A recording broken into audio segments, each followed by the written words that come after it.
So yun po guys, and magandang araw po sa lahat, especially po sa mga charity viewers po dyan ng PB Team at sa Chris Pao Natics po na nagmamahal sa Tambalang Chris Pao. So in this video po is hindi po muna tayo gagawa ng reaction video tungkol po sa mga vlogs ng PB Team, especially for Krishna and Sir Paul. This video po is magre-review po muna tayo sa YouTube channel po ni Krishna. Kasi nga po, nang ma-check ko nga po ang kanyang YouTube channel sa Social Blade website, ay sobra po akong humanga kasi nga po umabot na po pala sa total of 7 million po ang views ni Krishna sa YouTube channel.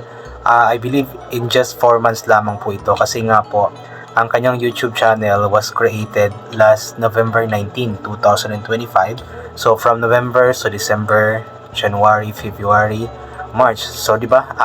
Mahigit 4 na buwan pa lamang po yung kanyang YouTube channel, but then yung kanyang total na video views is umabot na nga po sa 7 million, which is sobrang nakakahanga po yun at sobrang napakalaking achievement po nun kasi nga po napakahirap po nung abutin. May mga vloggers or may mga YouTubers pa nga po, just like me, dati na talagang hirap pong makaabot ng total of 1 million views in 1 year.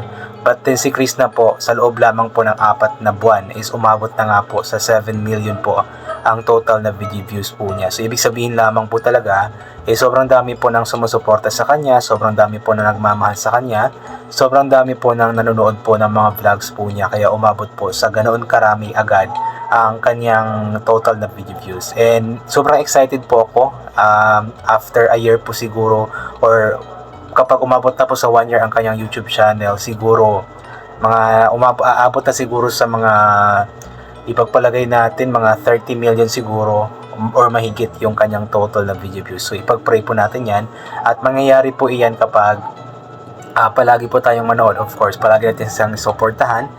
Panoorin po lahat ng mga videos na kanyang ina-upload at i-share po ang mga ito para may chance po na mapanood pa po ito ng iba at mas dadami pa po ang views. And of course, para makatulong din po tayo kay Krishna, ay wag po natin skip yung mga ads na lumalabas sa kanyang mga videos para may chance na mas malaki yung papasok na revenue na maaari nga po niyang maitulong sa kanyang pamilya at maging sa iba pang mga taong gusto po niyang tulungan. So nakakabilib lamang po in just 4 months, ganito na po kadami yung views po ng videos or ng vlog or ng YouTube ni Krishna. So ito po, i-check po natin yung overall po na analytics po ng kanyang YouTube channel mula po sa Social Blade website. Ayun nga po dito, ang kanyang total na subscribers na nga daw po ay sumabot na po sa 66,000. So napakataas na rin po nun kasi within 4 months lamang po is umabot na nga po sa ganito po. Napakahirap pong magpaangat po ng subscribers. At alam ko kapag susuporta po lahat ng mga supporters po ni Sir Paul ng Pugong Biyahero Team, ng Pugong Biyahero Channel kay Krishna, sa abot din po talaga ito sa mahigit 100,000 or aabot pa nga ito ng million siguro magkalipas ng ilang buwan. So abangan po natin yun at sana mangyari nga po. Iyan. At yun nga po, ang kanyang total views is 7 million na nga po. It was created last November 19, 2025. So inulit ko nga po, 4 months mahigit pa lamang po ang kanyang YouTube channel. Then imagine guys, total of 57 videos pa lamang po yung na-upload po niya, pero umabot na po sa 7 million ang kanyang total na video views. Napakarami na po. At ito naman po ang ranking po ng kanyang YouTube channel based po sa Social Blade website. Ang kanyang grade daw po is C+. Ang kanyang Social Blade rank is nasa 347,678. Subscriber rank is nasa 2,555. Views rank is nasa 2,007,465. So medyo mataas pa po, pero balang araw alam kong bababa din po yan kapag mas magiging maganda na po yung takbo ng YouTube channel ni Krishna. Ito naman po, ang kanyang YouTube channel daw po is nakakuha ng karagdagan na 6.3k na subscribers in the last 30 days. So di ba ang dami? Ganun po karami yung pumasok na subscribers po sa kanyang YouTube channel in the last 30 days. Then ang kanyang views naman po for the last 30 days is nasa 2.1 million. So napakataas nga po. At alam kong tataas pa po yan basta palagi po tayong susuporta po sa kanya. Regarding naman po sa kanyang monthly and yearly na estimated earnings, is tinakpan ko na po for privacy. But then inulit ko nga po, basta wag lamang po tayo mag-skip ng ads na lumalabas po sa kanyang mga vlogs, is may chance nga po na mas malaki yung papasok na revenue. At bakit tinakpan ko po yan? Kasi for privacy po yan. Although may iba pong mga vloggers na nagka-cover po ng ganito ng mga estimated earnings, pero dati kasi nung ginagawa ko po yung mga ganoon, estimated earnings po ng PB Team, ay yun nga po, ipinatigil nga po ni Sir Paul kasi nga po sa bundok nga po sila pumupunta, baka may makapanood ganito ganyan, iisipin nga po na napakarami po nilang pera, so magiging kumbaga may possibility na mapahamak nga po sila, kaya ipinatigil nga po ni Sir Paul po iyong mga ganoon. Si Mang Eli po yung nag-message po sa akin that time na sabi nga daw po ni Sir Paul na kung pwede wag na lamang daw pong gawan ng reaction yung about nga po sa estimated earnings nga po nila for their security din po, at naiintindihan naman po natin iyon. Ito po, tingnan po natin yung yung kanyang estimated po na daily views from March 14 hanggang March 27, 2028. So ayun nga po dito, last March 14 daw po is nakakuha po siya ng 30,542 na video views.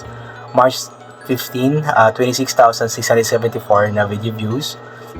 March 16, 109,975 na video views. So, taas, no? March 17, 50,442 na video views. March 18, 17,233 na video views. March 19, 90,407 na video views. March 20, 25,982 na video views. So, yung kanyang views dito is taas baba. Pero, yung mga nasa 20,000k na views is napakataas na rin po nun, guys. At, saan na nga ba ako? March 21, 82,176 na video views. March 22, 81,420 na video views. March 23, 54,128 na video views. March 24, 116,552 na video views. March 25, 105,902 na video views.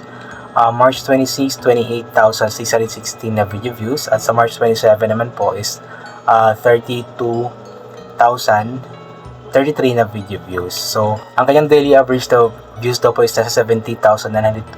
Weekly average na views is 70,682. Last 30 days na views nga po niya is 2,127,586. At ang last 14 days po niya is 842,206. So, maganda po yung takbo ng YouTube channel ni Chris na, guys. Tapos, marami din po nadadagdag na mga subscribers araw-araw. So, yun po, nakakatuwa lamang po na grabe po yung suporta ng mga tao, especially po ng mga Chris Paunatics, ng mga charity viewers ng PB Team kay Chris, na in hoping na sana patuloy po natin siyang suportahan para matupad or makamit or maabot nga po ni Chris na yung pangarap nga po niya para sa kanyang pamilya, na mabilhan ito sila ng lupa at makapagpatayo ng maayos-ayos na bahay para sa kanyang pamilya. So, support po natin always si Chris na. I-support po natin always yung PB Team, lahat po ng PB Team sa pamumuno po ni Sir Paul Pugong Biyahero para makatulong din po tayo sa kanila. Ayan. So yun po, I think hanggang dito na lamang po muna itong gagawin ko na video. So God bless po sa ating lahat at bye for now po.